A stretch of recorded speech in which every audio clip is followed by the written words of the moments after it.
Assalamu alaikum. Good morning. This is your HSE supervisor Malik Muhammad Arslan. Hope you are all doing well. Today our HSE topic is what the main difference between the accident and incident. Accident और incident में main फर्क क्या होता है?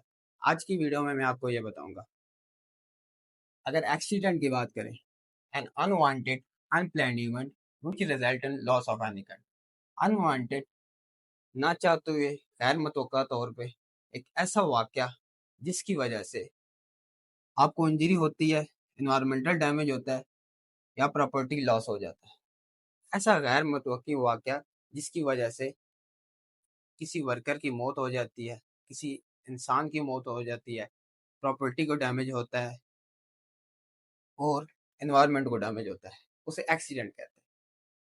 इसके बरक्स अगर हम बात करें incident, an unwanted unplanned event that had a potential result in a loss of any kind. ऐसा गैर मुतवक्की अनप्लान्ड वाकया जिसकी वजह से इंसान की मौत, एनवायरमेंटल को डैमेज या प्रॉपर्टी को डैमेज हो सकता है, चांसेस हैं, हो सकता है, उसे इंसिडेंट कहते हैं। एन अनवांटेड, सेम डेफिनेशन है दोनों की, अनवांटेड अनप्लान्ड इवेंट। इसमें पोटेंशियल होती है, इसमें क्षमता होती है कि हादसा हो सकता है लेकिन होता नहीं है। इन केस ऑफ दिस में एक्सीडेंट, इसमें हादसा होता है। जैसे इसकी अगर हम मिसाल लें, एक लड़का है छोटा सा, वो अगर रोड पे जा रहा है, गाड़ी के साथ उसकी टक्कर हो जाती है तो वो एक्सीडेंट होगा। और अगर गाड़ी आ रही है, उसको टक्कर लगने लगी है लेकिन वो उसको टक्कर नहीं लगती, वो साइड में हो जाता है, तो वो इंसिडेंट होगा या नियर मिस होगा। एग्जाम्पल की बात करें, a worker slip on a oily floor and break there own arm. एक वर्कर है, वो स्लिप हुआ ऑयली फ्लोर की वजह से और उसकी बाजू टूट गई, ये एक्सीडेंट हो गया। On the other hand, a worker slipped on an oily floor but did not get an injury. In this case, worker did not get an injury.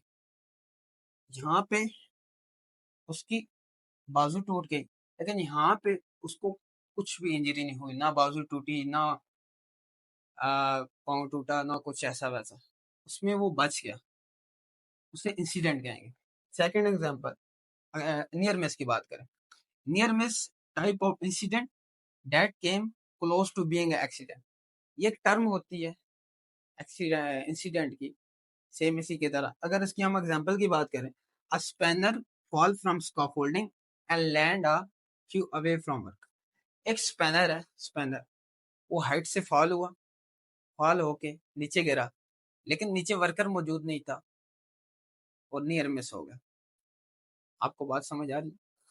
एक स्पैनर है, स्पैनर छोड़ें, कोई ब्रिक ले ले, ईंट ले ले, वो स्कैफोल्डिंग स्कैफोल्डिंग हाइट से गिरा, वर्कर नीचे मौजूद था लेकिन वर्कर को टच नहीं हुआ, वर्कर दूर था लेकिन नीचे गिरा, लेकिन उसमें चांसेस थे कि वर्कर को नुकसान पहुंचे लेकिन नहीं पहुंचा।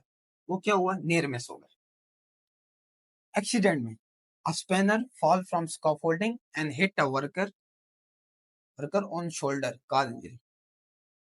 इसमें क्या हुआ था?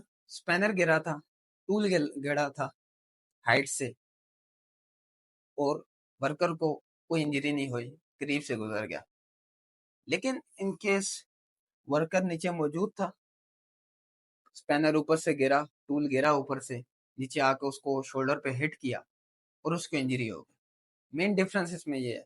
इसमें इंसिडेंट, नियर मिस, इंसिडेंट की एक टर्म है नियर मिस, और एक्चुअली इसमें हादसा होने के चांसेस हैं और इसमें प्रॉपर्टी लॉस हो सकता है। एक स्पैनर है, वो ऊपर से नीचे गिरा, स्पैनर नीचे आ गया, टूट गया, प्रॉपर्टी डैमेज हो गई, लेकिन वो नियर मिस रिकॉर्ड किया जाएगा। ऑन द अनदर हैंड, अगर इसमें एक स्पैनर है, वो ऊपर से नीचे गिरा, जब वो नीचे गिरा, शोल्डर को हिट किया, उसमें इंजरी भी हुई और प्रॉपर्टी लॉस भी हुआ। प्रॉपर्टी लॉस क्या हुआ? प्रॉपर्टी लॉस में यह ऊपर से गिरा और स्पैनर टूटा, प्रॉपर्टी लॉस भी हुई और वर्कर को शोल्डर पे इंजरी भी हुई। इनमें मेन डिफरेंस यही है। उम्मीद है कि आपका एक्सीडेंट और इंसिडेंट के रिलेटेड कॉन्सेप्ट क्लियर हो गया होगा।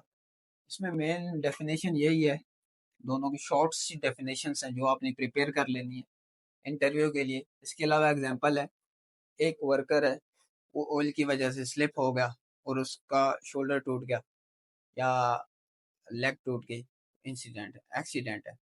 और दूसरी तरफ अगर वो बच गया, कोई उसको इंजरी नहीं हुई, तो वो इंसिडेंट होगा। इनमें मेन डिफरेंस यही है। अगर आपका कोई और भी सवाल हो तो कमेंट में मुझे ज़रूर बताइएगा, और चैनल को सब्सक्राइब करें और बेल आइकन को ज़रूर दबाएं। Thank you.